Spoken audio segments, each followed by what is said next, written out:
എൻ്റെ എല്ലാ പ്രിയപ്പെട്ട കൂട്ടുകാർക്കും നമ്മുടെ പുതിയൊരു വീഡിയോയിലേക്ക് സ്വാഗതം. എന്തൊക്കെയുണ്ട് എല്ലാവരുടെയും വിശേഷങ്ങൾ? എല്ലാവരും സുഖമായിട്ടിരിക്കുന്നു വിശ്വസിക്കുന്നു. അതുപോലെ തന്നെ ഞങ്ങളിവിടെ സുഖമായിട്ടിരിക്കുന്നേ. അപ്പോൾ ഇന്ന് നമ്മൾ ഇറച്ചിക്കറി പോലെ തന്നെ ഇറച്ചിക്കറിയെ വെല്ലുന്ന രീതിയിലുള്ള ഒരു കോളിഫ്ലവർ മസാലയാണ് നമ്മൾ ഇന്ന് ഇവിടെ ഉണ്ടാക്കാൻ പോകുന്നത്. ഇതുപോലെ ഒരു പ്രാവശ്യമെങ്കിലും ട്രൈ ചെയ്ത് നോക്കാത്തവർ എന്തായാലും തീർച്ചയായിട്ടും ഇതുപോലെ ഒന്ന് ട്രൈ ചെയ്ത് നോക്കണം കേട്ടോ. തീർച്ചയായിട്ടും എല്ലാവർക്കും ഇഷ്ടപ്പെടുവേ. അപ്പോൾ ഈ റെസിപ്പി എങ്ങനെയാണ് ഉണ്ടാക്കുന്നത് നമുക്ക് കണ്ടിട്ട് വരാം. അതുപോലെ തന്നെ കണ്ടുകൊണ്ടിരിക്കുന്ന സമയത്ത് നിങ്ങൾക്ക് എൻ്റെ ചാനൽ ഇഷ്ടപ്പെടുകയാണെങ്കിൽ ഒന്ന് സബ്സ്ക്രൈബ് ചെയ്യാൻ മറക്കരുതേ. അപ്പോൾ ഈ റെസിപ്പി എങ്ങനെയാണ് ഉണ്ടാക്കുന്നതെന്ന് കണ്ടിട്ട് വന്നാലോ. അപ്പോൾ നമ്മളിപ്പം ആദ്യമേ ഒരു പാത്രത്തിൽ കുറച്ച് വെള്ളം ഒന്ന് തിളപ്പിക്കാനായിട്ട് വെച്ചിട്ടുണ്ട്. അതിലേക്ക് കുറച്ച് ഉപ്പും കൂടെ ഇട്ട് കൊടുക്കുവാണേ. അപ്പോൾ നമ്മളൊരു ഇടത്തരം ഉള്ള ഒരു കോളിഫ്ലവറാണ് എടുത്ത് വെച്ചിരിക്കുന്നത്. ഇനി ഇത് നമുക്കൊന്ന് അരിഞ്ഞെടുത്തുകൊണ്ട് വരണം. അപ്പോൾ ഇത് കുറച്ച് വലിയ കുഴപ്പമില്ലാത്ത കോളിഫ്ലവറാണേ, ഒത്തിരി കേടുപാടുകളൊന്നും ഇല്ലാത്തതാണ്. അപ്പോൾ നമ്മുടെ വെള്ളം തിളച്ച് വന്നപ്പോൾ ഞാൻ അതിലേക്ക് കുറച്ച് മഞ്ഞൾപ്പൊടി ഇട്ട് കൊടുക്കുന്നുണ്ട്. ഇനി നമുക്ക് ഇതിലേക്ക് നമ്മുടെ കോളിഫ്ലവർ മുഴുവനായിട്ട് ഒന്നിട്ട് കൊടുക്കാവേ.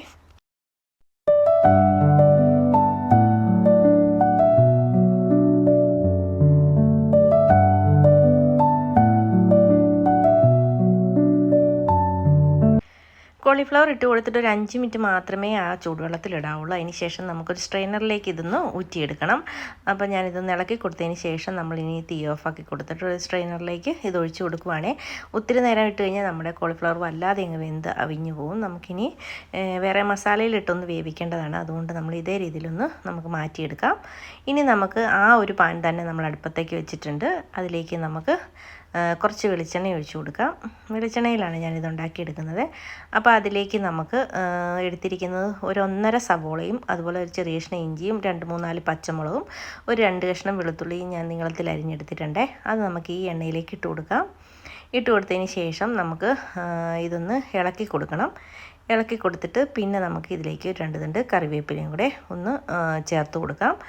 അപ്പോൾ കറിവേപ്പിലയും കൂടെ ഇട്ട് കൊടുത്തിട്ട് നമുക്കിത് ഒത്തിരി ഒന്ന് വഴറ്റിയെടുക്കേണ്ട, കാരണം നമ്മുടെ കോളിഫ്ലവറും കൂടെ ഇട്ട് നമുക്ക് ഒന്നുകൂടെ ഒന്ന് ഫ്രൈ ചെയ്തെടുക്കേണ്ട കൊണ്ട് നമുക്ക് ഒത്തിരി വഴന്ന് വരണ്ട. ഇതുപോലെ ഒന്ന് കളറ് മാറി വന്നാൽ മതി ആ സമയത്ത്. അതേസമയം നമ്മുടെ ഇഞ്ചിയുടെയും വെളുത്തുള്ളിയുടെയും പച്ചമുളകിൻ്റെയൊക്കെ പച്ചമണം ഒന്ന് മാറി കിട്ടണം കേട്ടോ. ഈ സമയത്ത് 1/2 ടീസ്പൂണോളം മഞ്ഞൾപ്പൊടിയും ഒരു 1.25 ടീസ്പൂണോളം മല്ലിപ്പൊടിയും ഒരു 3/4 ടീസ്പൂണോളം കാശ്മീരി മുളക് പൊടിയാണ് ചേർത്ത് കൊടുത്തിരിക്കുന്നത്. എരിവിന് നമ്മൾ പച്ചമുളക് ചേർത്ത് കൊടുത്തിട്ടുണ്ട്, അതുകൊണ്ട് ഇത്രയും ചേർത്ത് കൊടുത്താൽ മതിയേ.